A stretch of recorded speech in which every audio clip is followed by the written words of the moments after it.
Saya ucapkan selamat ya buat teman-teman yang alhamdulillah dari hasil pengumuman, hasil seleksi administrasi itu bisa lolos sehingga bisa mengikuti tahap seleksi tes bakat skolastik. Eh, Sedikit singkat profil dari diri saya sendiri. Saya penerima beasiswa PK 202, mulai kuliah itu kurang lebih di tahun 2023 ya, 2023. Alhamdulillah sudah selesai dan alhamdulillah sudah bekerja dan eh, kemam- waktu itu mengambil jurusan Magister Pendidikan Matematika di Universitas Pendidikan Indonesia. Kalau mau kepo ada Instagramnya di sana ya.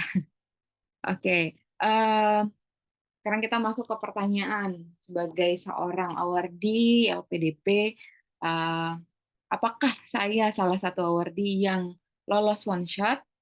Itu pertanyaannya gitu ya, karena bisa saja ada beberapa teman-teman yang belum rezekinya gitu sekali daftar langsung lolos. Tapi saya alhamdulillah Allah memberikan saya kesempatan untuk bisa ikut seleksi LPDP dan lolos dalam satu kali pendaftaran gitu, mulai dari seleksi administrasi sampai dengan substansi gitu. Alhamdulillahnya.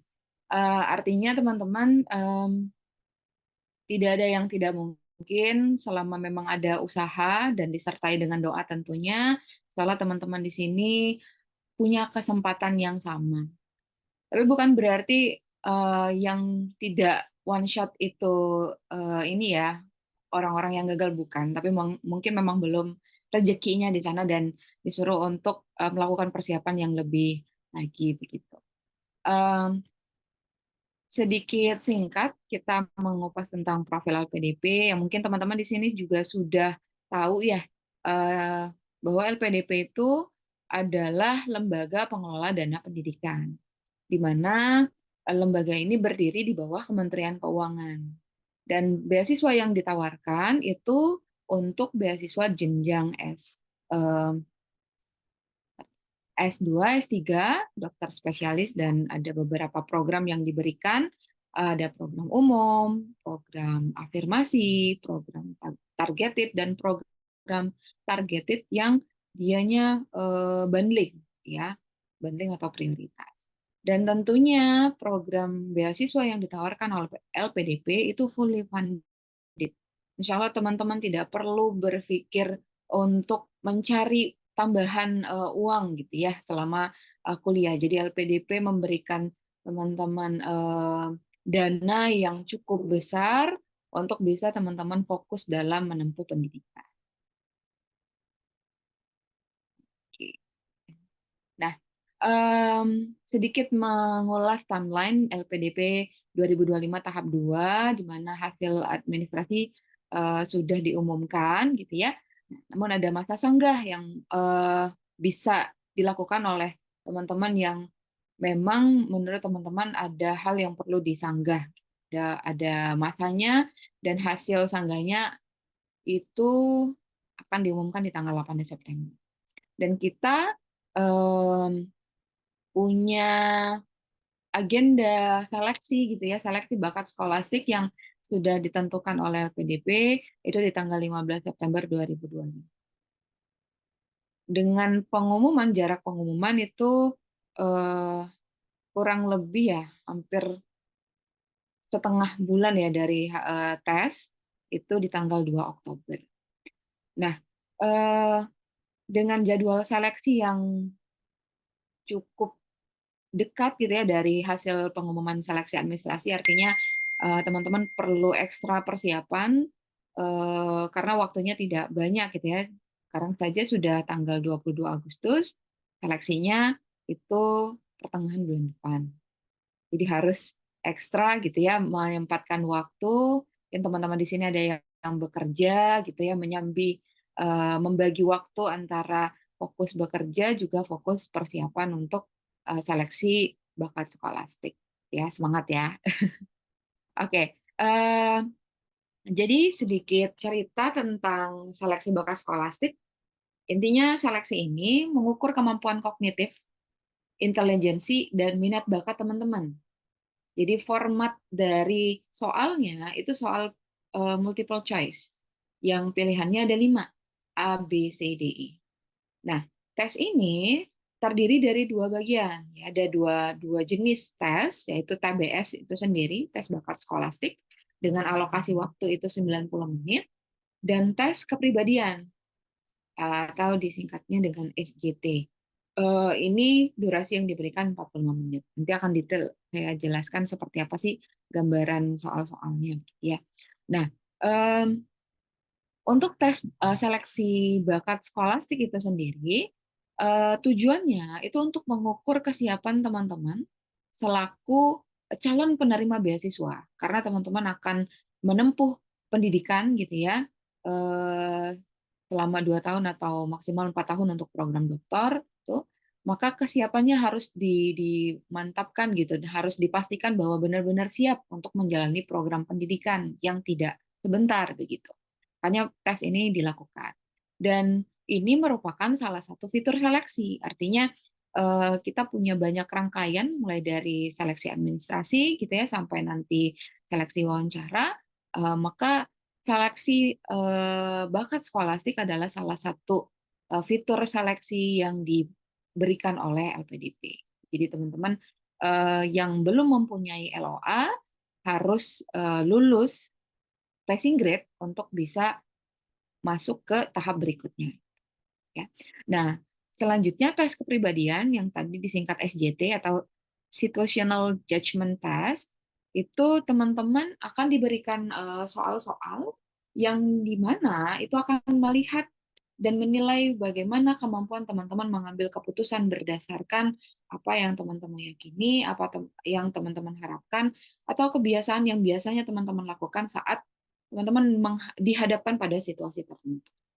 Jadi durasi 45 menit untuk SJT itu eh, hanya untuk melihat bagaimana teman-teman memberikan penilaian atau bagaimana teman-teman mengambil keputusan atas suatu situasi. Ya, oke. Eh, Ini adalah struktur soal dari TBS dan SJT itu sendiri. Jadi untuk TBS kita punya 3 macam jenis tes, gitu ya, jenis soal. Ada penalaran verbal, di mana di penalaran verbal itu ada 23 soal dengan alokasi waktu 30 menit. Ya, artinya dalam pengerjaannya satu soal itu kurang lebih 1 menit 18 detik, gitu ya. Tapi kan tidak semua soal bisa apa ya kita selesaikan dalam waktu 1 menit 18 detik, atau tidak semua soal juga itu membutuhkan waktu selama itu. Ya kadang soalnya nggak nyampe semenit sudah bisa selesai gitu. Kemudian ada tes penalaran kuantitatif.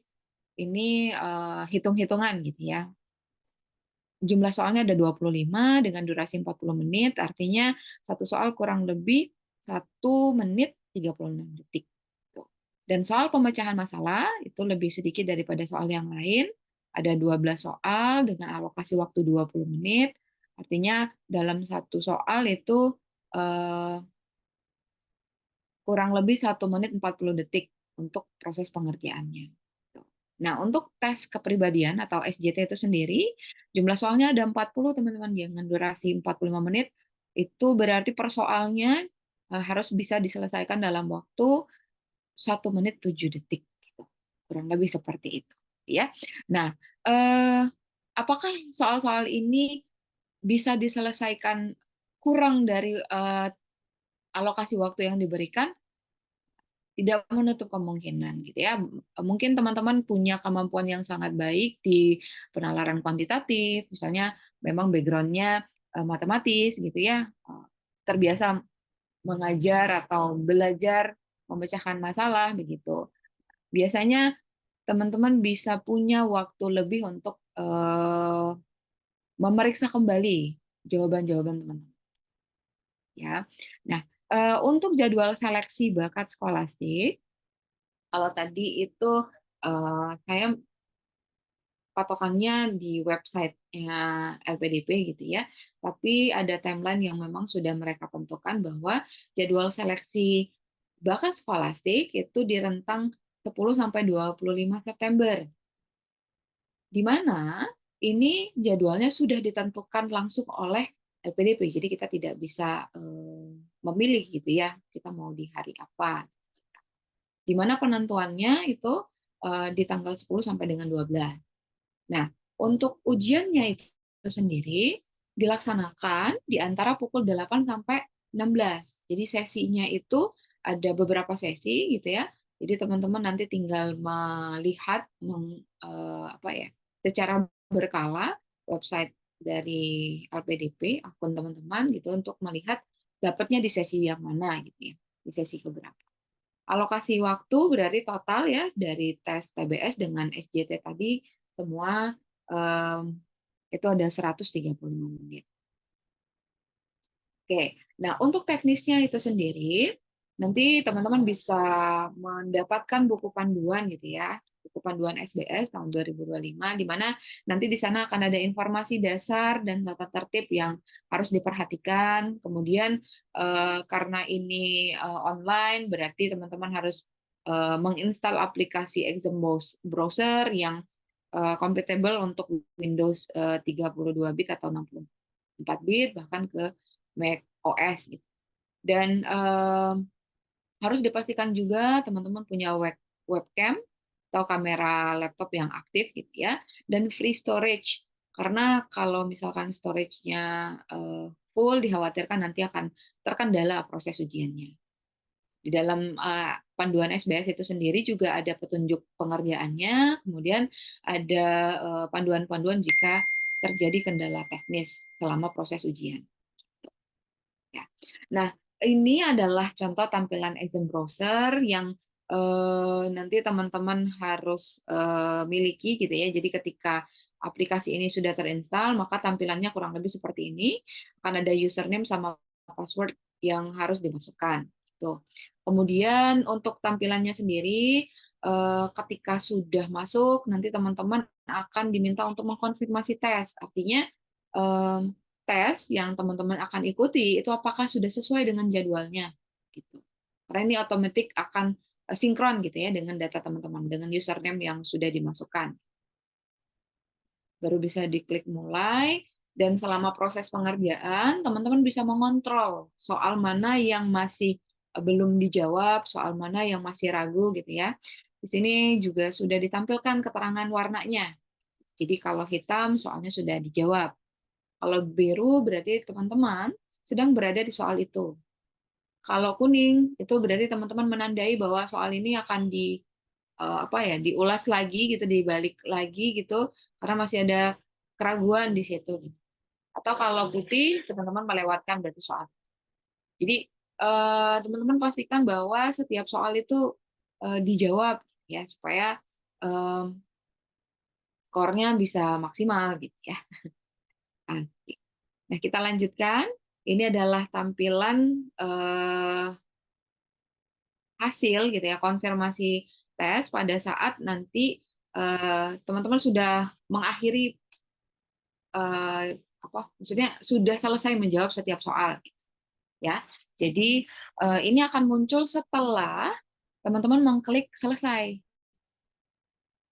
Boleh di screenshot ya untuk memastikan bahwa ketika sudah selesai bahwa jawaban-jawaban yang sudah teman-teman klik itu bisa tersimpan.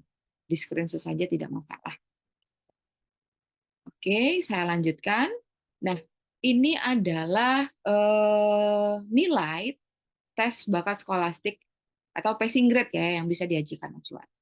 Memang LPDP tidak pernah ya teman-teman mempublikasikan passing grade secara resmi. Tidak pernah sepanjang LPDP membuka program seleksi beasiswa.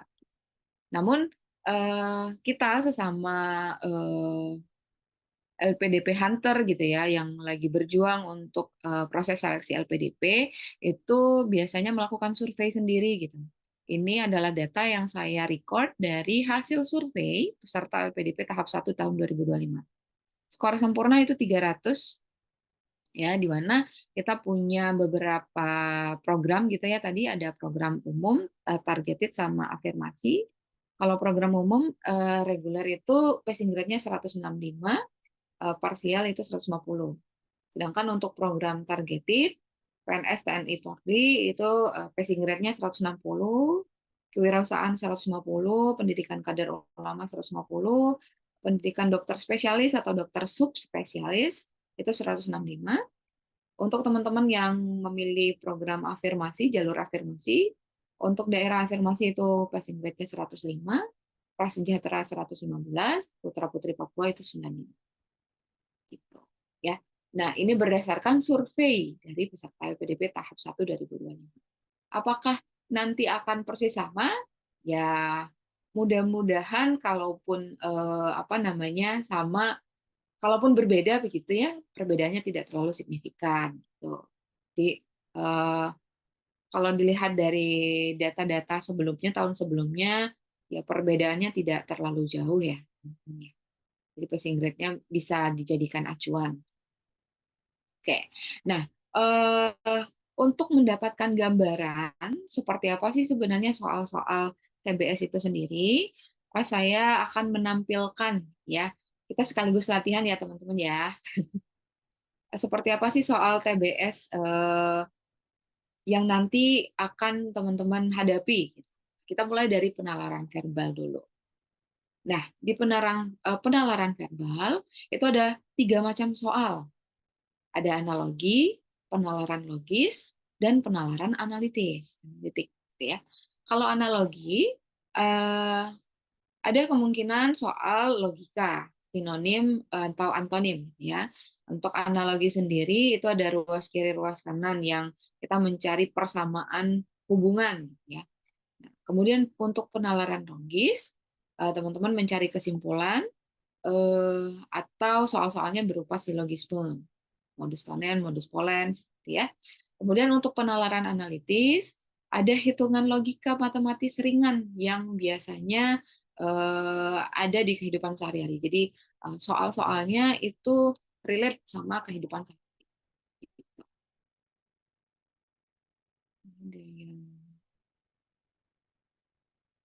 Oke, untuk yang pertanyaan nanti bisa kita jawab di akhir mungkin ya, yang sudah kasih pertanyaan di kolom chat.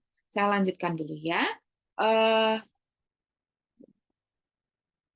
Oke, nah eh, ini saya tampilkan. Jadi nanti mekanismenya ketika saya tampilkan, teman-teman bisa mulai menjawab, mencoba untuk menjawab ya.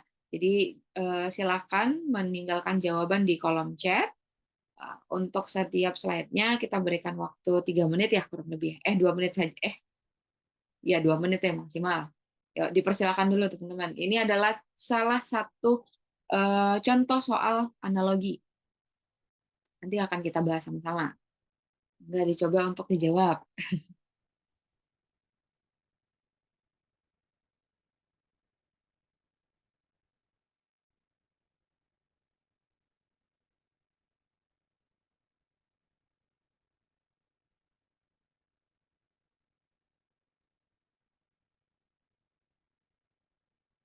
Oke, udah ada yang jawab nih.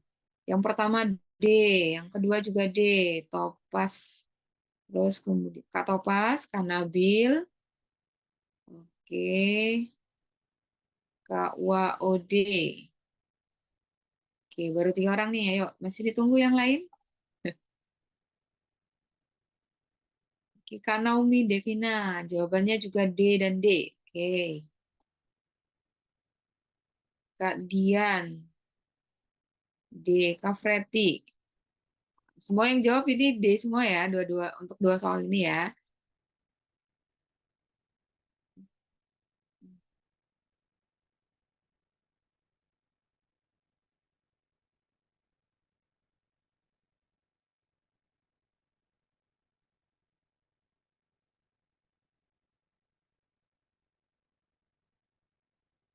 Kita mulai bahas tadi, rata-rata teman-teman udah jawab dan opsinya itu pilihannya D. Oke. Nah, ini adalah soal analogi. Jadi soal analogi yang tadi ruas kiri, ruas kanan, kita diminta untuk mencari hubungan dari kata per kata gitu ya. Jadi analogi itu kalau ada 3 pilihan kata seperti yang teman-teman lihat di sini, kita punya air, kapal, pelabuhan, mereka punya hubungan. Maka kita cari analogi 3 kata yang lain yang punya hubungan yang sama. Oke, tadi jawabannya di. Oke, kenapa? Karena memang eh, kalau kita hubungkan ya menggunakan eh, apa namanya satu persatu katanya, kapal itu kan pergi dan pulangnya di pelabuhan, gitu ya, dan beroperasinya di air, gitu kan? Ya beroperasinya di air. Oke, tempatnya gitu ya. Berarti cari yang juga punya hubungan yang sama. Oke, tadi teman-teman jawabnya D, benar apa enggak? Ya, pesawat itu eh, pulang dan perginya dia berangkat, ya tempatnya di bandara gitu ya. Parkirnya juga di bandara, sama kayak kapal, parkirnya di pelabuhan. Di mana tempat beroperasinya? Di udara. Gitu ya. Setuju ya? Berarti benar ya. Mantap. Ini udah pada jago nih ya. Oke. Nah, sekarang kita ke nomor 2. Senapan berburu. Hanya ada dua kata. Kita menghubungkan antara senapan dan berburu. Oke, kalau kita hubungkan kata senapan dengan berburu, alat ya, mungkin yang lebih tepat alat. Alat untuk berburu itu pakai senapan. Berarti kalau perangkap adalah alat, berarti dia alat buat apa gitu ya? Buat aktivitas apa? Yang jelas bukan berlabuh, bukan langsir, bukan ikan. Kalau perangkap berarti alat untuk tangkap ya. Bisa nih. Oke, berarti jawaban teman-teman yang tadi sudah dituliskan di kolom komentar udah sesuai. Oke, kita coba lanjutkan bentuk soal yang lain ya. Nah, nah ini adalah bentuk soal yang teman-teman diminta untuk menarik kesimpulan, ya. Jadi ada beberapa premis, teman-teman diminta untuk menarik kesimpulan dari premis atau pernyataan yang diberikan. Coba dicoba dulu nih. Silahkan tuliskan jawabannya di kolom komentar ya.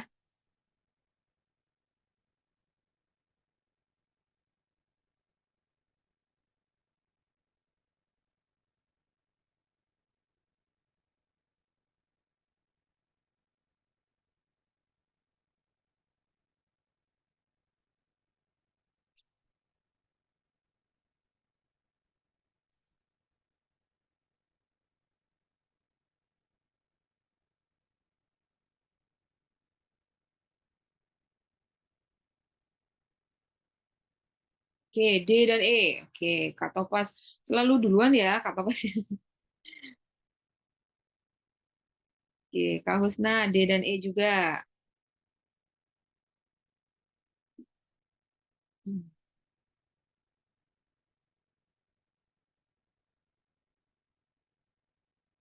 Oke, Kak Dian, Kak Nabil. Oke, jawabannya D dan E.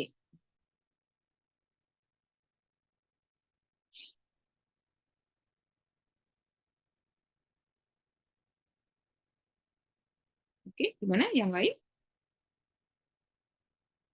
D dan E, Kamaria. Oke, kita bahas sama-sama ya. Jadi di sini ada dua pernyataan, ya. Kita diminta mencari kesimpulannya. Itu. Oke, kita mulai dari nomor yang pertama nih. Ada yang udah jawab D. Semua orang yang hobi membaca tahan berjam-jam di depan buku. Semua yang hobi membaca tahan berjam-jam di depan buku. Sebagian mahasiswa tidak tahan berjam-jam di depan buku. Jadi ada eh, semua dan sebagian. Nah, untuk soal yang seperti ini, teman-teman bisa pakai rumus gitu ya. Kalau B sama dengan A, sedangkan sebagian C, karena kita punya informasi baru ya, kata baru mahasiswa, itu bukan A, bukan A berarti dia tidak tahan gitu ya berjam-jam, maka kesimpulannya ada dua kemungkinan. Bisa sebagian C adalah B atau sebagian C bukan B. Ya. Berarti jawabannya yang mana?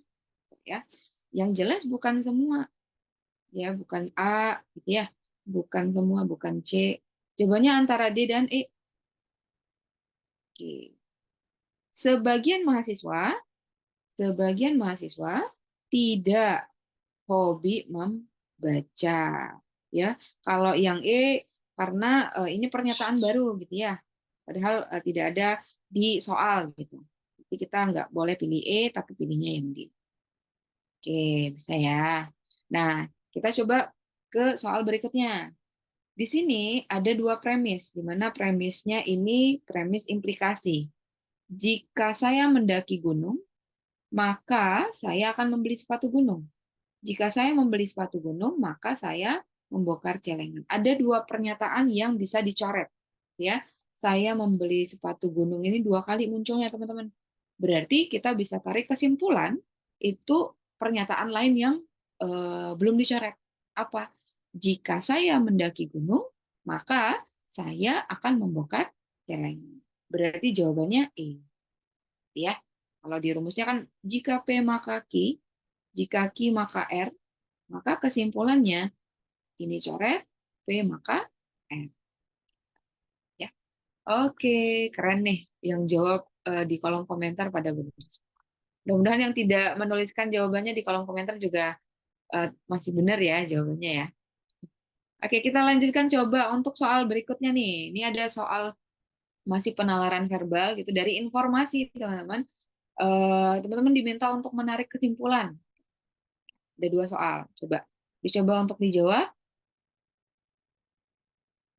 Eh, dan tuliskan di kolom komentar gitu ya jawabannya.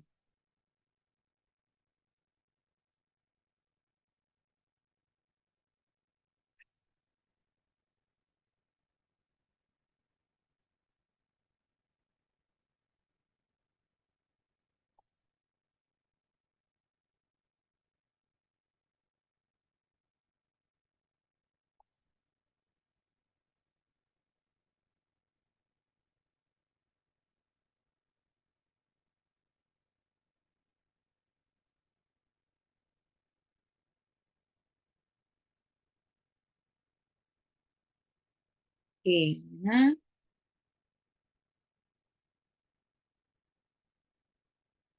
oke. Kak Topas lagi. Jawabannya B dan B. Oke. Karena Bill Syafiq B dan B. Oke. B dan B juga. Kak Dian, Kak Eka.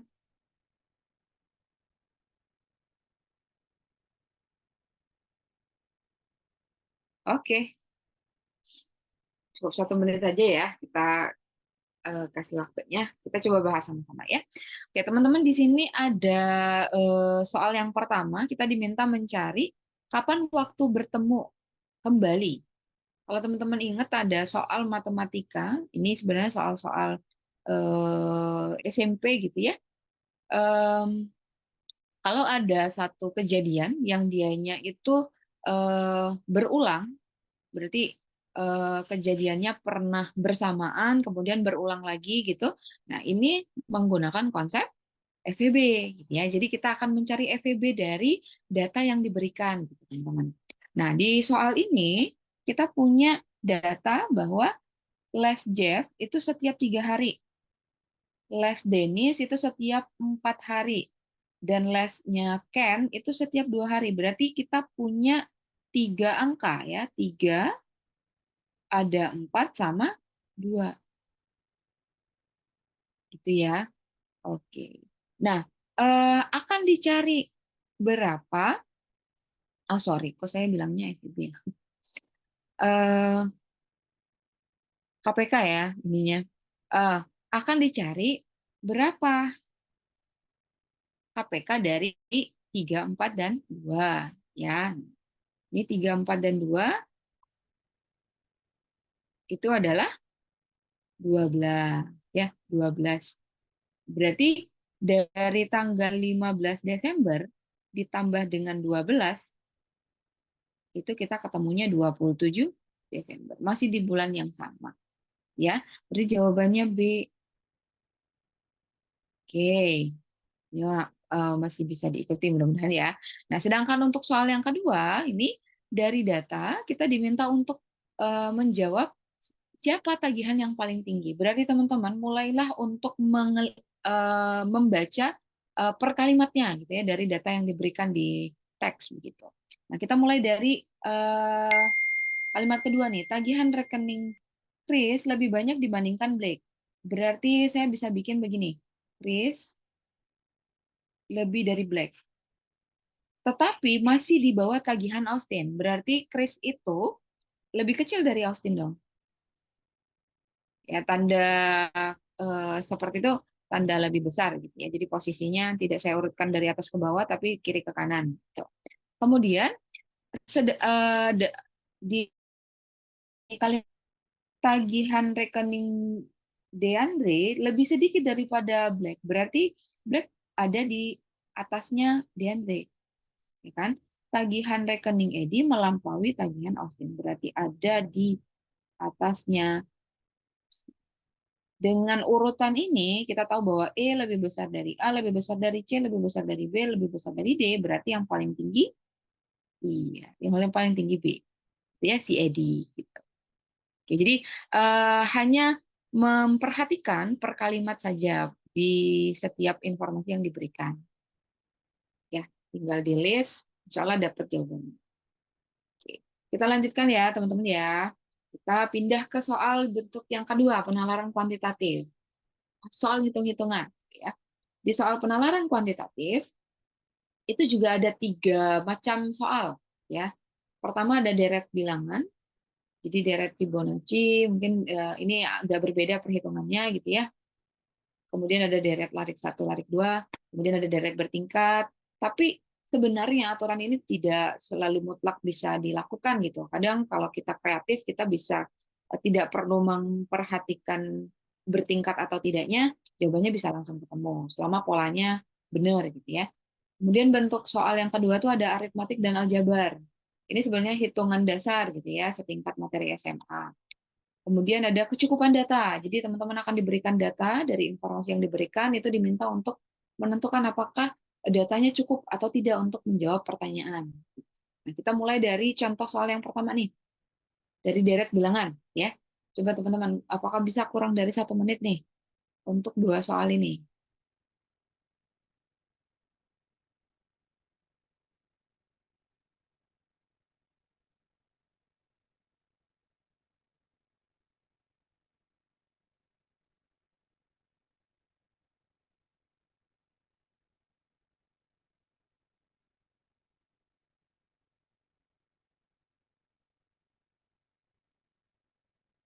Oke, tunggu.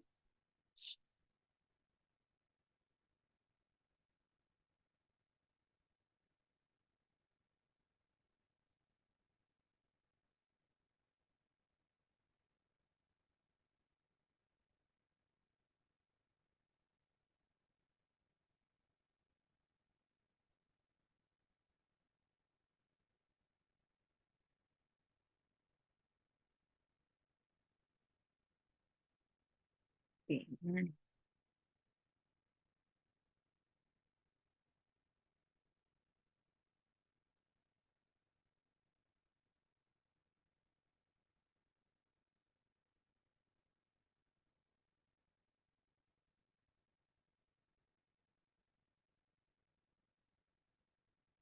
Dasar. Wis, oke, Kamaria. A dan A. A dan A. Ya. Kita tunggu coba yang lain.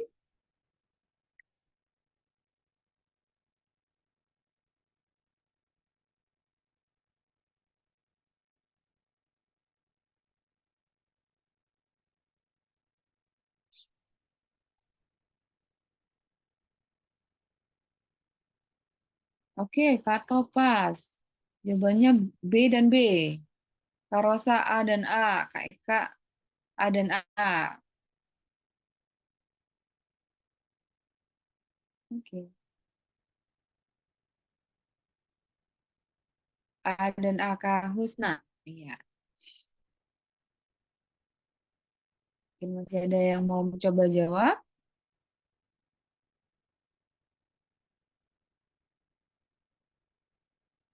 Kak Putri, A dan A. Oke.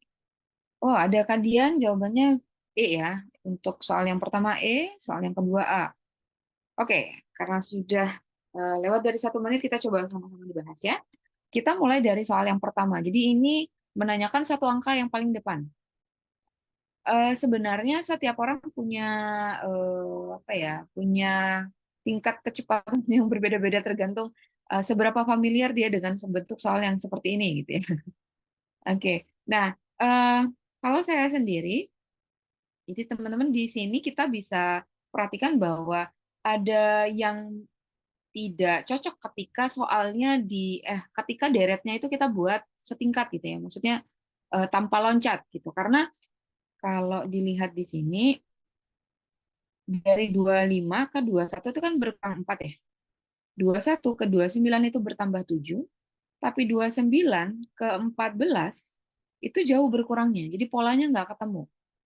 Kayak polanya amburadul gitu. Jadi kita bisa pakai cara yang lain, kita pakai loncat. Loncat 1 kali gitu ya. Kita bisa lihat pola di sini, ada pola yang dianya angkanya bertingkat nih. Mulai dari 25. 25 ke 29, 29 ke 33. Tiga angka ini selalu bertambah 4 ya. Ya, 25 ke 29 tambah 4, 29 ke 33 itu tambah 4. Nah, dari angka ini berarti ada angka yang belum ada polanya. Kita cari. Berarti dari 7 ke 14, 14 ke 21, 21 ke angka yang paling depan. Ya, ini kan kita taunya ini selalu berkurang 7 ya kalau ke depan ya. Berkurang 7, berkurang 7. Berarti 20 kok berkurang 7, maaf, bertambah 7 ke depan ya, karena polanya ke depan. Bertambah 7 berarti 21-nya tambah 7, 28. Jawabannya A. Tuh, karena tadi kalau satu-satu dia nggak bagus polanya amburadul, kita coba untuk satu angka. Ya. Nah, kita pindah ke soal nomor 2. Teman-teman yang meninggalkan kolom komentar itu jawabannya A. Ya, coba. Nah, di sini ada angka yang tik ya, yang dia berulang 2 kali. Saya simpan di sini ada angka 22, 22.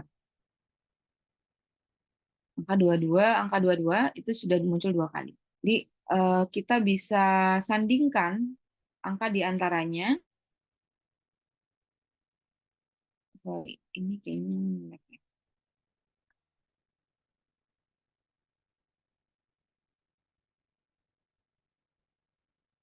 Oke.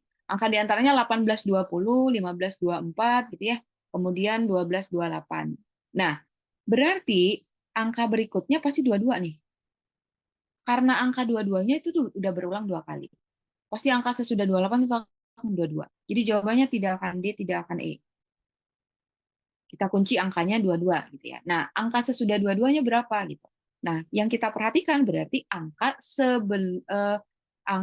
yang 18, 15 sama 12. 18 ke 15 itu berkurang 3, 15 ke 12 berkurang 3, berarti 12 ke angka berikutnya akan berkurang 3 juga. Karena polanya akan sama selalu gitu ya. Berarti jawabannya harusnya 9. Jadi jawabannya A. Gitu. Oke, nah ada pertanyaan langsung saja dijawab ya. Ketika TBS, apakah boleh bawa coret-coret? Boleh, Kak. Jadi nanti kakak akan diminta untuk menunjukkan kalau apa namanya kertas yang kakak bawa itu kertas kosong, diperbolehkan. Ya, oke. Tapi ya masih bisa diikutin. Kita loncat ke yang ini. Coba teman-teman dijawab. Ini deretnya pakai huruf, pakai abjad. Kita tahu ada 26 abjad ya. Ya, sama-sama Kak Eka. Coba teman-teman, jawabannya apa?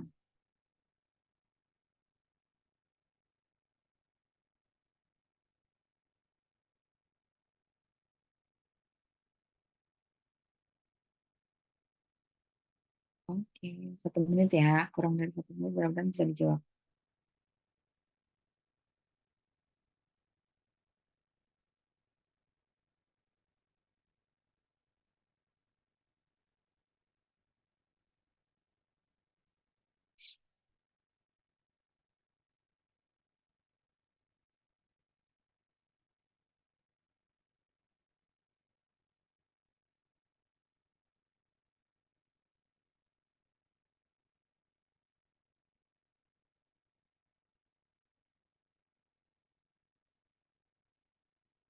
Gimana?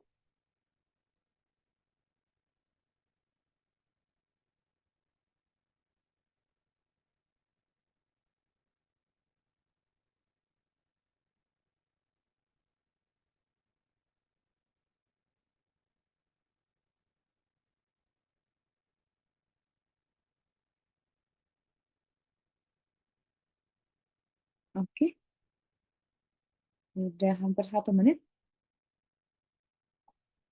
Silakan teman-teman dicoba jawab di kolom komentar. Oke, Kak Nabil Syafiq, C dan B. C dan B, Kak Naomi, oke.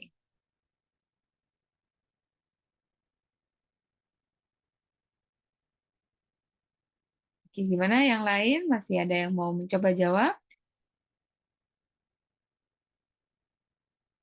Oh, Kak Dian, C dan D. Oke, C dan D.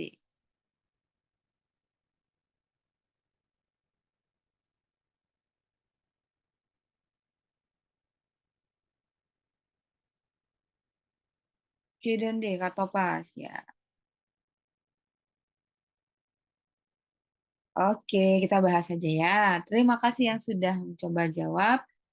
Eh, ada yang C dan B, ada yang C dan D gitu ya. Coba kita sama-sama bahas. Untuk soal pertama, ini deret huruf. Jadi teman-teman kalau misalkan memang kesulitan bisa menuliskan listnya ya. Tadi kan ada sempat bertanya, boleh nggak bawa kertas coret-coret? Boleh. Jadi teman-teman bisa tuliskan di kertas itu abjad dari A sampai dengan Z gitu untuk memudahkan teman-teman untuk menjawab soal kalau ada soal dengan deret huruf ya. Nah, untuk soal yang pertama eh, kita startnya dari B. Kalau ke W ya kejauhan ya. Kalau ke W kejauhan. Jadi teman-teman terlalu jauh ketika harus menghitung berapa langkah atau berapa banyak abjad yang dilewati sampai ke W. Kita coba loncat ke D aja. Berarti ada loncat 1 huruf ya.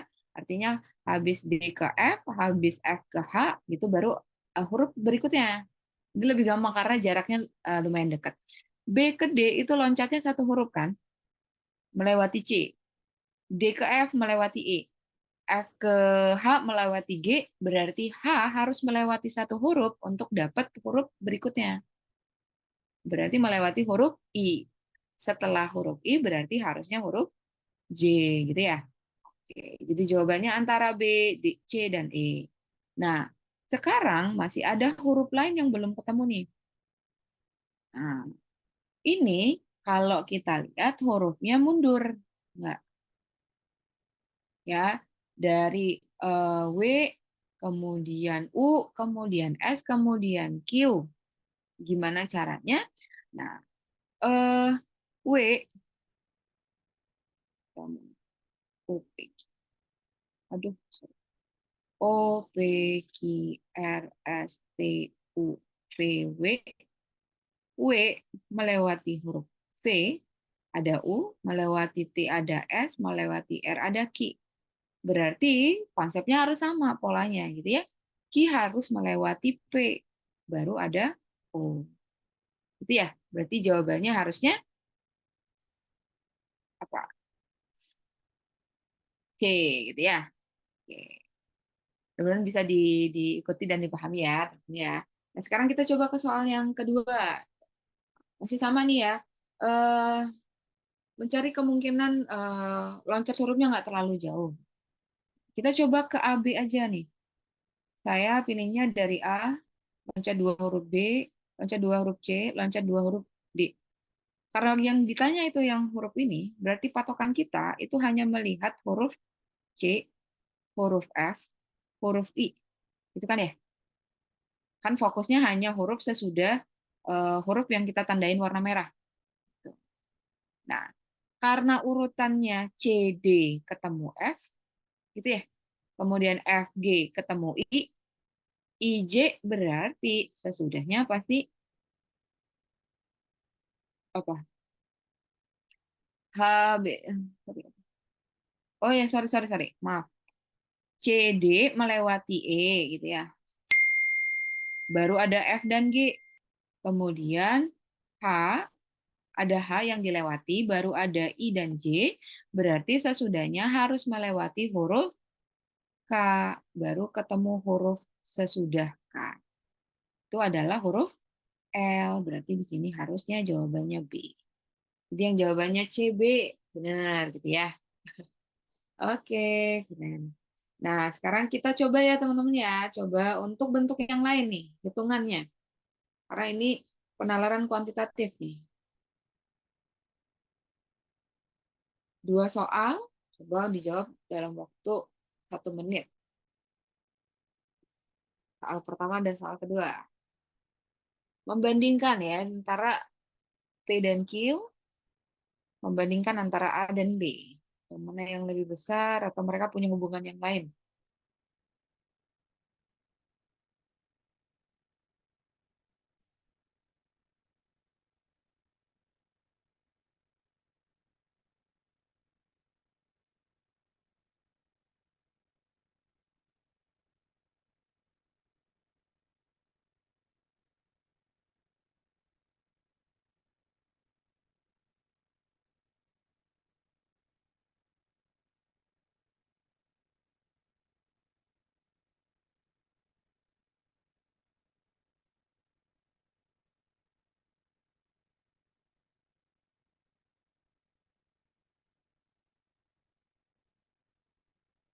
Oke, silakan nanti tuliskan jawabannya di kolom komentar ya.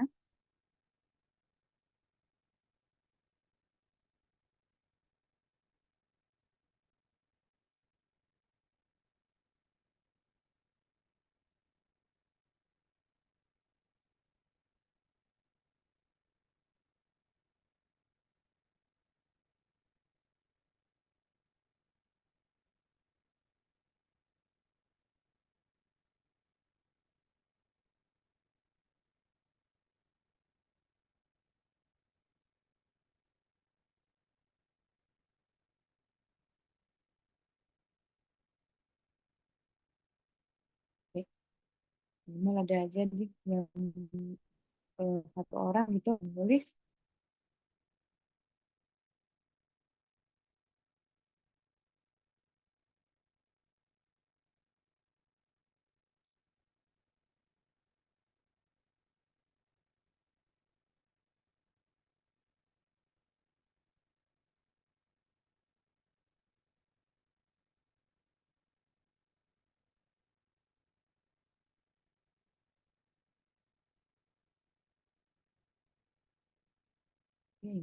Oke, udah ada nih. Kak Husna, BE, CE, Kamaria CE. Oke, kita tunggu satu orang lagi nih. Ada yang mau mencoba jawab?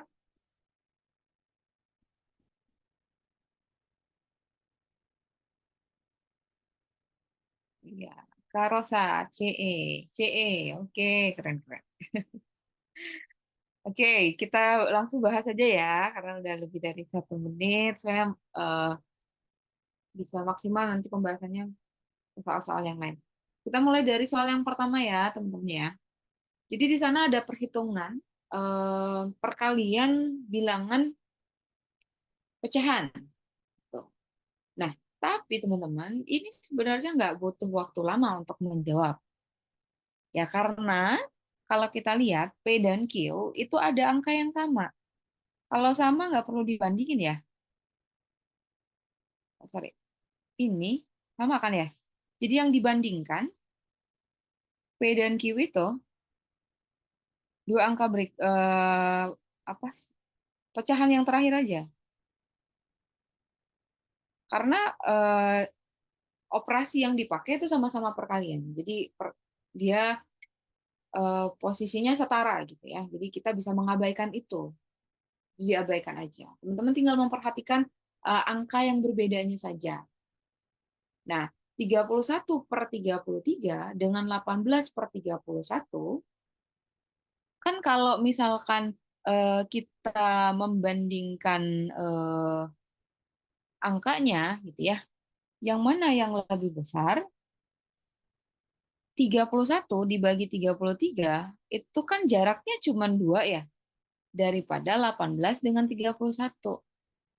Semakin kecil angka pembilang terhadap penyebutnya, itu pasti angkanya semakin kecil juga gitu ya desimalnya. Berarti kan kita bisa eh saya tulis ya, 18 per 31 ya.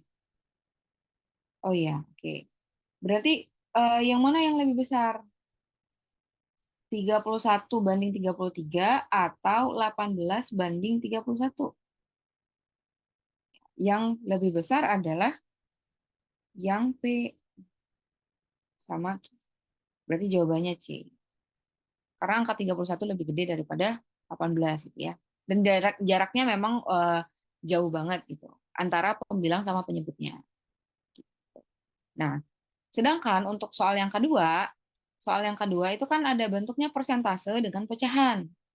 Kalau 33 1/3, 1/3 itu teman-teman kalau didesimalkan itu 0,3 ya. Sebenarnya 0,333, tapi boleh pakai 0,33 aja.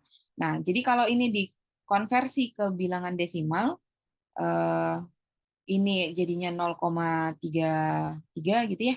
Kalau ini berarti 33,33%. Dari itu berarti kali ya, teman-teman ya. Dikali 18, kalau yang ini dikali sama 19 gitu. Nah, untuk 33,33% itu ketika dia eh, apa namanya? Diubah ke pecahan, ini sama aja kayak 0,33. Karena kan persen itu per 100 ya. Tapi dikalinya sama 18. Sebenarnya ini ada 33 lagi, tapi nggak perlu ditulis juga nggak apa-apa. Sedangkan yang ini dikalinya aja udah beda, walaupun angkanya sama-sama 0,33. Berarti pasti jawabannya A-nya lebih kecil daripada I. Ya, kan 18 lebih kecil daripada 19. Ya, mudah-mudahan bisa dipahami. Oke, kita lanjut ya teman-teman ya ke soal berikutnya. Misalkan teman-teman diminta untuk menghitung eh, dari data yang diberikan gitu ya, berapakah usia York saat sekarang. Jadi ada data yang harus diubah ke dalam notasi matematika. Dan soal yang kedua itu teman-teman diminta untuk menghitung berapa hasil dari 2 bintang 3 bintang 5 bintang 1 dari data yang sudah dia berikan. Coba teman-teman.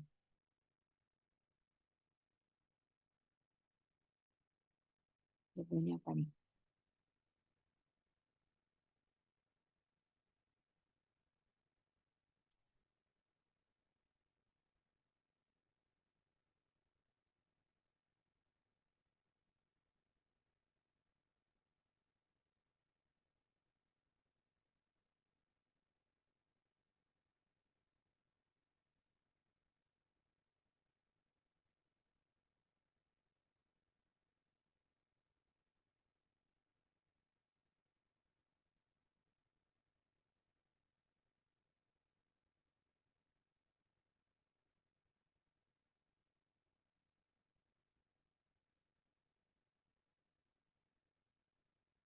Tulisin di kolom komentar ya.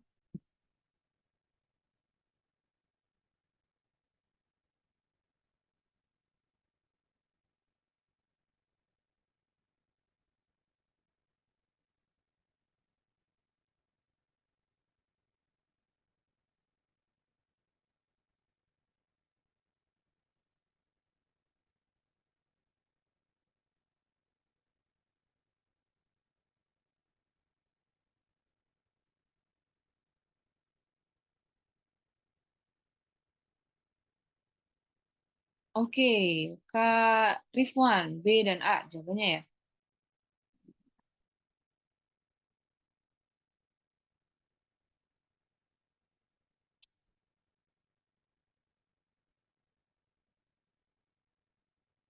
Oke, gimana yang lain?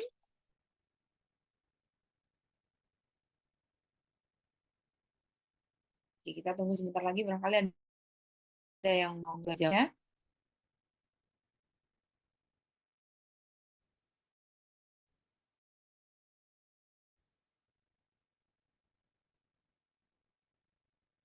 Oke, Kak Nabil Syafiq, Kak Dian, jawabannya juga B dan A. Oke, karena udah ada 3 orang, kita coba bahas sama-sama ya. Oke, kita mulai dari soal pertama. Jadi di sini kita butuh mengkonversi, merubah informasi yang bentuknya teks ke dalam eh, notasi matematis, ya, supaya lebih gampang dikerjakan. Nah, untuk pernyataan pertama, Yok sekarang berusia 2 kali Angelo. Misalkan Yok itu adalah Y, Angelo itu adalah A. Berarti Y itu sama dengan 2A, karena 2 kali Angelo. Ya. Terus pernyataan berikutnya, tetapi katanya 6 tahun yang lalu. Kalau 6 tahun yang lalu artinya usia Yok itu 6 tahun yang lalu, Angelo juga 6 tahun yang lalu. Kan ya, teman-teman ya. Jadi kita bisa bikin pernyataan kedua itu York 6 tahun yang lalu, karena York usia saat ini itu adalah Y, kalau 6 tahun yang lalu berarti kita kurangin 6, itu sama dengan 5 kali usia Angelo. Angelo-nya juga 6 tahun yang lalu berarti kan ya, berarti kita bisa bikin 5 dikali dalam kurung A dikurangin 6. Nah, kita punya 2 pernyataan ya teman-teman ya. Nah, ditanyanya berapa usia York? Karena boleh mencari A lalu mencari Y atau mencari Y langsung gitu. Tapi saya di sini mau carinya yang A-nya aja dulu. Nanti kita tinggal substitusi ke persamaan yang pertama, ya. Nah, ini kita pindahin aja. Y sama dengan, kan ini dikali ke dalam ya. Berarti ini jadinya 5A, 5 dikali negatif 6 berarti negatif 30.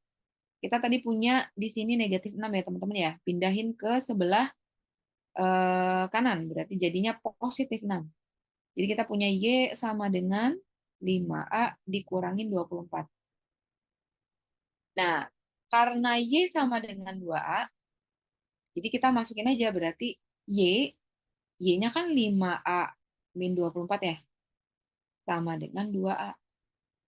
Pindahin ya teman-teman ya, 2A-nya pindahin ke sebelah kiri, berarti kan jadi negatif. 5A-nya dikurangin 2A jadinya 3A.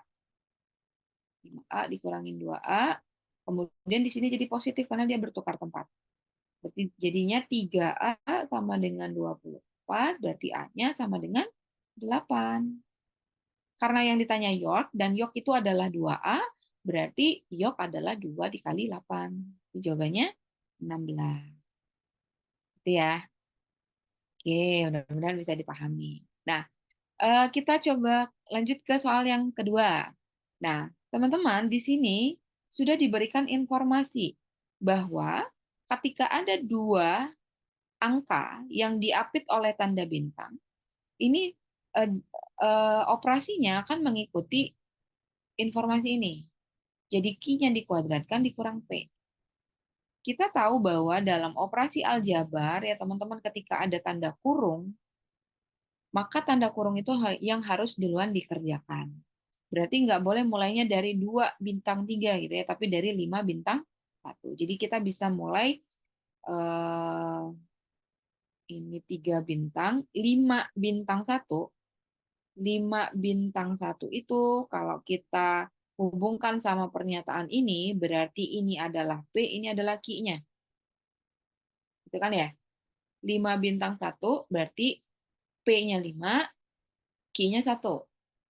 Dan ini akan didefinisikan dengan Q kuadrat min P. Berarti 1 kuadrat min 5. 1 kuadrat min 5 itu min 4. Ya, berarti kita bisa ganti nih teman-teman di sini. Ini jadinya, sorry, ini jadinya negatif 4. Jadi yang ini tadi, 5 bintang satunya udah berubah jadi negatif 4. Sekarang kita punya 3 bintang negatif 4. Berarti ini adalah P, ini adalah Q. Sama, definisikan pakai informasi yang dia kasih. Q kuadrat dikurangin P. Ya, teman-teman ya. Berarti Q-nya itu adalah negatif 4 kuadrat dikurangi P-nya 3. 16 kurangin 3 ya. 13. Berarti ya. Berarti sekarang ini jadi 2 bintang 13. Gitu ya. 2 bintang 13 lagi-lagi ini adalah P-nya, ini adalah Q-nya. 13 adalah Q-nya dan dia harus mengikuti operasi Q kuadrat dikurangin P. Berarti 13 kuadrat dikurangin 2. 13 kuadrat itu 169 ya. Dikurangin 2 jadinya 167. Gitu deh. Ya, mudah-mudahan bisa dipahami. Walaupun nanti teman-teman ada pertanyaan nanti bisa kembali ke slide.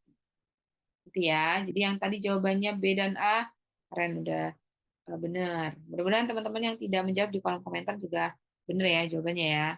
Oke, kita coba lanjut teman-teman. Ini adalah soal yang berbeda, masih penalaran kuantitatif. Coba kurang dari 1 menit apakah bisa dijawab?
Ya.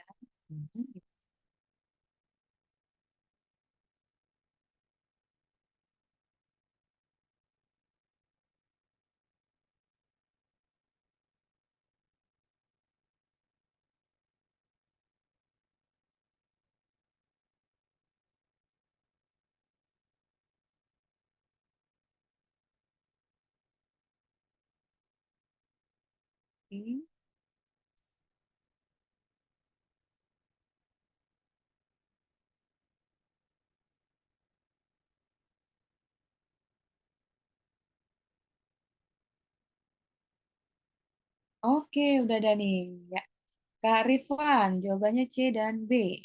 Kita coba tunggu ya. Satu orang lagi mungkin mau jawab.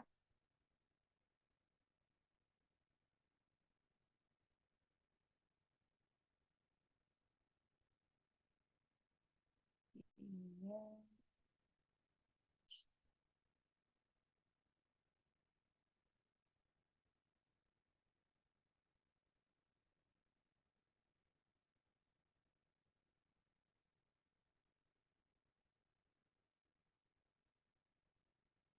Kak Nabil, oke. Kak Dian, oke. Dah. Cukup ya, kita coba bahas sama-sama ya teman-teman ya. Kita mulai dari soal yang pertama. Persegi panjang, panjangnya 2P dan Q. Persegi panjang sisinya P. Persegi panjang 2P, lebar panjangnya 2P, lebarnya Q, sedangkan untuk persegi itu panjang sisinya P. Persegi P, ya persegi P, ini P, ini Q, ini P. Persegi P itu luasnya seperempat luas Q. Kita bikin gini ya. Luas dari P itu adalah seperempat dari luas Q. Gitu ya. Nah, kan untuk luas Q, Q itu adalah persegi panjang, berarti kan rumusnya panjang kali lebar ya. Benar ya? Berarti kita bisa tuliskan bahwa ini adalah seperempat dikali luas Q itu panjangnya 2P, lebarnya 2Q. 2P kali Q. Gitu. Nah, sedangkan luas P itu sendiri, karena P adalah persegi, luas P itu adalah sisi kali sisi, gitu ya. Berarti P kuadrat. Nah, kita kan akan membandingkan P besar sama, sorry, bukan luas Q dan P besar gitu ya, bukan luas Q dan, tapi luas sama Q kecil. Jadi sama dengan,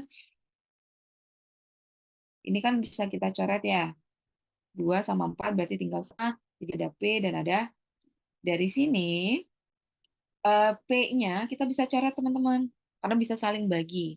Kalau ada operasi yang dianya setara gitu ya, ruas kiri ruas kanan, dia bisa saling bagi dengan bilangan yang sama. Jadi P kuadrat tadi, salah satu P-nya dicoret dengan ruas sebelahnya. Kita tinggal punya P sama dengan setengah I. Tapi kan tidak ada ya di pilihan jawaban. Berarti pindahkan saja duanya. Kalau ada pembagian, pindah ruas jadinya peralihan. Tengah per 2, 2-nya kalikan ke P. Jadi kita punya 2P sama dengan Q. Berarti jawabannya C. Ya, oke. Sedangkan untuk soal yang kedua, kita punya data nih, tabung P dengan tabung S. Itu sorry ya, kayaknya sumber soalnya yang salah ketik ya. Itu harusnya tabung S, bukan tabung 5. Oke, kita punya tabung P dan tabung S. Oke. Dari data dia bilang bahwa tabung P,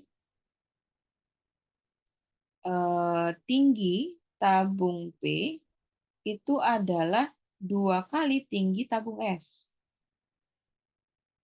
T itu tinggi, P itu tabung P-nya, S-nya tabung S-nya. Sedangkan jari-jari untuk tabung P itu adalah setengah dari jari-jari tabung S. Maka perbandingan isi, kalau isi itu berarti volume ya. Dia nanya volume tabung P dibanding dengan volume tabung S. Karena tabung, berarti kita menggunakan rumus volume tabung. Volume itu rumusnya PR kuadrat T. Ini PR kuadrat T, tapi ini punyanya si P, sedangkan yang ini PRS TS. Masukkan angkanya, ya. Kan kita mau membandingkan sesuatu, teman-teman jangan membandingkannya dengan indeks yang berbeda. Jadi kalau mau membandingkan harus, jadi si P yang tabung P ini harus diganti dengan S, ya. Kan RP itu nilai sama dengan setengah RS, kita ganti. Jadi Pi dikali setengah RS kuadrat, TP-nya itu 2TS. Bandingin sama Pi, ini RS kuadrat, ini TS. Ketika dia sudah sama, maka baru boleh dibandingkan. Dengan perbandingan ini, kita bisa coret Pi-nya, gitu ya. Kita bisa coret TS-nya, gitu ya. Nah, dan sisakan yang selain itu. Ini setengah dikuadratin jadi 1/4 ya. Ini RS-nya dikuadratin, ini 2, ini 2, dibanding sama ini RS kuadrat, ini habis. RS kuadratnya bisa coret ya teman-teman ya, tinggal 1/4 kali 2. 1/4 kali 2 itu 1 per, berarti perbandingannya 1/2. Ya, mudah-mudahan bisa dipahami untuk dua soal ini. Kita masih ada soal kecukupan data. Mungkin saya tampilkan satu soal saja ya. Khawatir tidak terkejar ke soal pemecahan masalah. Nah, coba teman-teman. Jadi di soal ini ada 2 pernyataan. Pernyataan ini akan dipakai untuk menjawab pertanyaan. Berapakah besar sudut W? Itu pertanyaannya. Jadi kita akan menggunakan pernyataan 1 dan pernyataan 2. Apakah pernyataan 1 bisa digunakan untuk menjawab pertanyaannya, atau pernyataan 2 bisa menjawab pertanyaan itu, atau harus dua-duanya, atau tidak sama sekali. Jadi keduanya tidak bisa dipakai. Coba teman-teman coba untuk menjawabnya.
Oke, ditunggu.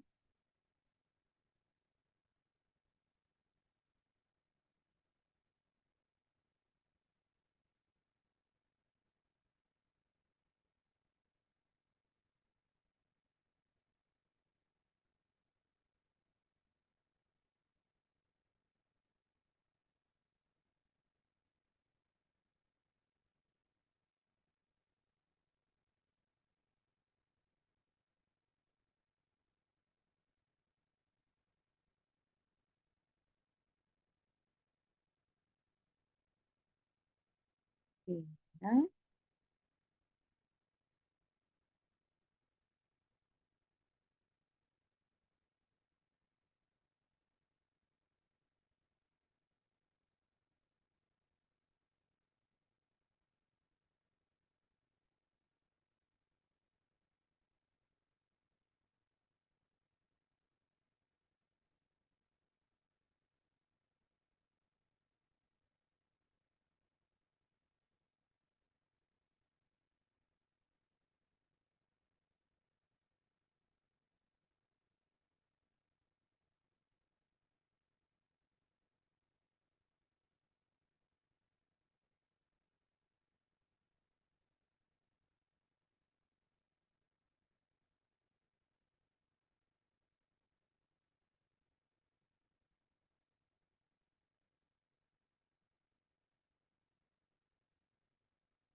oke, udah 1 menit ini.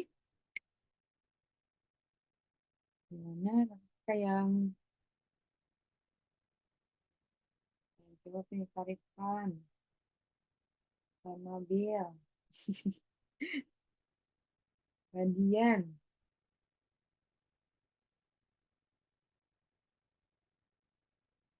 atau kakak-kakak yang lain.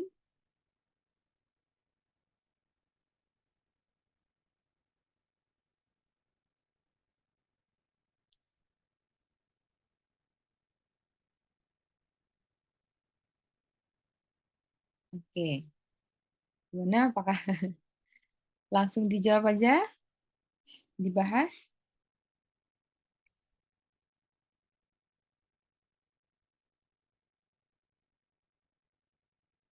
Oke, Kak Rifan, jawabannya C ya. Dua pernyataan bersama-sama cukup untuk menjawab pertanyaan, tapi satu saja tidak cukup. Oke. Gimana yang lain masih mau mencoba untuk jawab?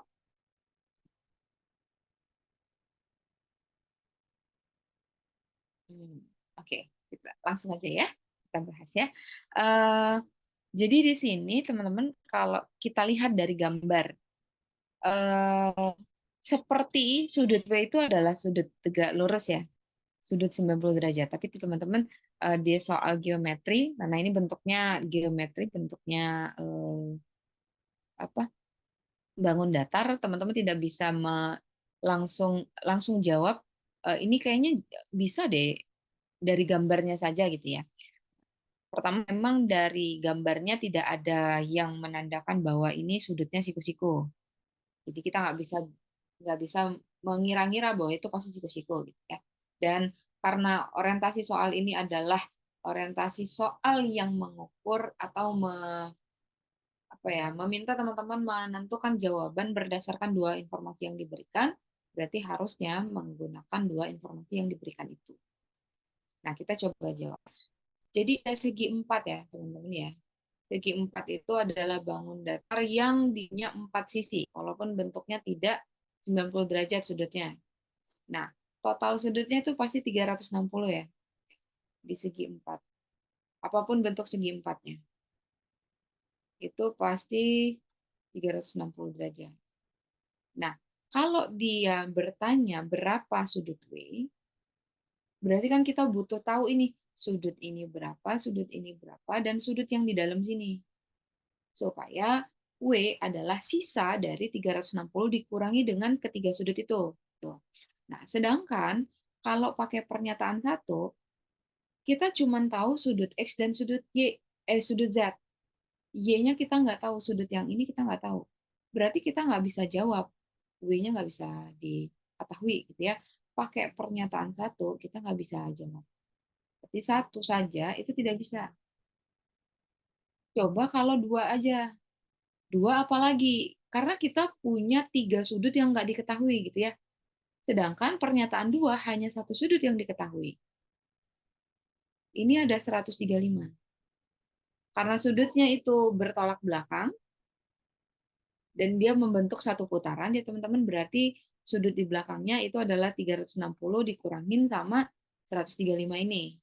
Tapi dia tetap nggak cukup untuk menjawab sudut W, karena masih ada X dan Z yang nggak diketahui. Berarti ini juga nggak bisa. Tapi seandainya kita gabungin dua-duanya ya, jadi kita punya data bahwa X tambah Z itu adalah 75, sudut Y-nya adalah 135, berarti sudut di dalamnya kita bisa dapat ya. Ini nanti dapat berapa? Berarti nanti sudut W-nya tinggal kita kurangin. 75 360 kurangin 75 kurangin sama lawan dari sudut Y tadi. Gitu ya, lawan dari sudut Y. Nggak perlu angkanya ya teman-teman ya, nggak perlu dicari jawabannya. Yang penting nanti dapatnya, yang penting teman-teman tahu itu pasti. Berarti jawaban untuk soal ini C.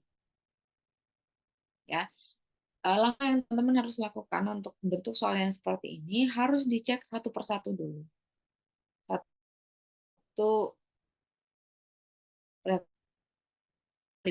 pernyataan, kemudian pernyataan dicek apakah bisa tidak. Itu seperti itu cara jawabnya. Saya langsung ke soal pemecahan masalah saja ya. Jadi di soal pemecahan masalah teman-teman, ini ada beberapa macam soal ya. Ada soal kesimpulan data. Jadi teman-teman nanti akan ditampilkan data baik itu berupa teks, berupa tabel, berupa grafik, berupa grafiknya bisa grafik yang bentuknya diagram lingkaran gitu ya, atau grafik batang, diagram batang gitu ya. Kemudian menarik kesimpulan dari data yang diberikan. Atau teman-teman diberikan teks gitu ya, mencari pernyataan yang benar atau salah, atau dari grafik tadi dicari pernyataan benar atau salah dari informasi yang sudah disajikan. Kemudian ada bentuk soal yang dia mengambil keputusan berdasarkan data atau skenario yang diberikan. Nanti kita akan coba lihat contohnya ya. Misalkan ini, saya berikan contoh soal pertama. Jadi ada grafik, grafiknya itu diagram lingkaran. Ya. Datanya seperti itu, jadi tidak ada kecuali ini ya, ini lurus, ini 90 derajat. Sisanya nggak tahu ya, nggak tahu derajatnya berapa. Kemudian total dari semua buah itu ada 1000 buah, dan jumlah pir ditambah dengan apel itu 1,5 kali jumlah jeruk. Berapa jumlah jeruknya? Saya kasih waktu 1 menit coba ya. Ya. Kira-kira berapa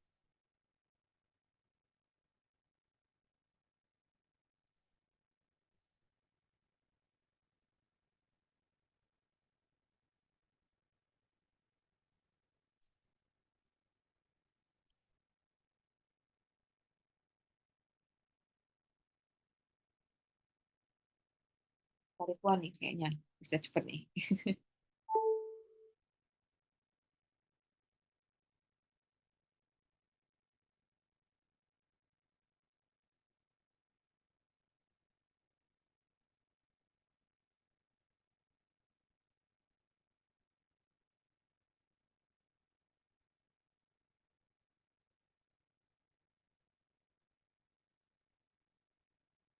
Oke, gimana?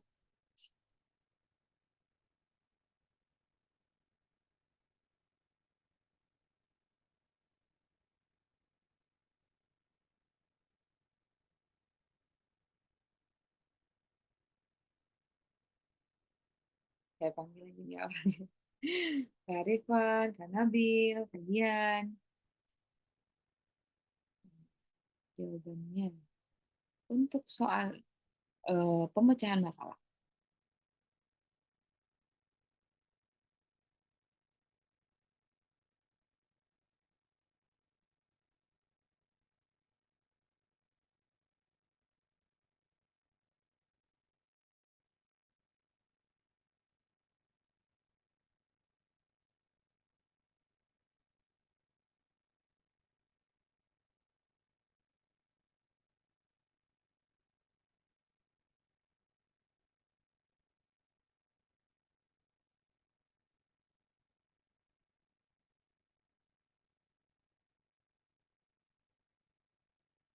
Gimana, Kakak? Mau langsung dibahas saja? Oke, Kak Preti. Jawabannya C katanya ya. Oke, cukup ya satu orang dulu saja. Oke, em, kita coba bahas sama ya teman-teman ya. Jadi total semua buah ini ada pisang, kiwi, apel, jeruk, pir itu semuanya 1.000. Yang terbantu di sini ada pisang dan kiwi yang sudah terlihat bahwa sudutnya itu eh, ada yang 180, ada yang 90. Atau kalau kita bagi lingkaran ini ada yang setengah, ada yang seperempat. Betul ya, begitu ya. Berarti kita bisa langsung kasih aja datanya. Pisang ini setengah dari 1.000. Ini pasti 500 orang. Sedangkan kiwi itu seperempat dari 1.000. Berarti ini pasti 250. Artinya kita bisa tarik kesimpulan bahwa apel, jeruk, dan pir itu jumlahnya akan 250. Karena sisanya, gitu ya, supaya genap 1.000. Sekarang di datanya, di soal itu jumlah buah pir ditambah dengan apel itu 1,5 jeruk. Kita tahu apel tambah pir tambah jeruk itu jumlahnya 250. Apel jeruk itu adalah 1,5 kali jeruk. 1,5 kalinya jeruk gitu kan ya. Berarti kita bisa tuliskan eh, seperti itu lalu ditambah dengan jeruk jumlahnya akan 205.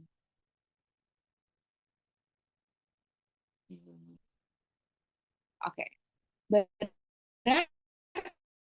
ya teman ya. Sama ditambah dengan J. J itu kan adalah variabel kalau dia nggak dituliskan berarti ada angka 1 di depannya. Berarti itu artinya 1,5 ditambah dengan 1 itu jadinya 2,5 ya. J sama dengan 250. Ya, betul begitu ya. Berarti J-nya adalah 250 kita bagi dengan 2,5. Jumlahnya 100. Jawabannya benar C. Gitu. Makasih Kak Preti udah jawab. Oke. Mudah-mudahan bisa dipahami gitu ya.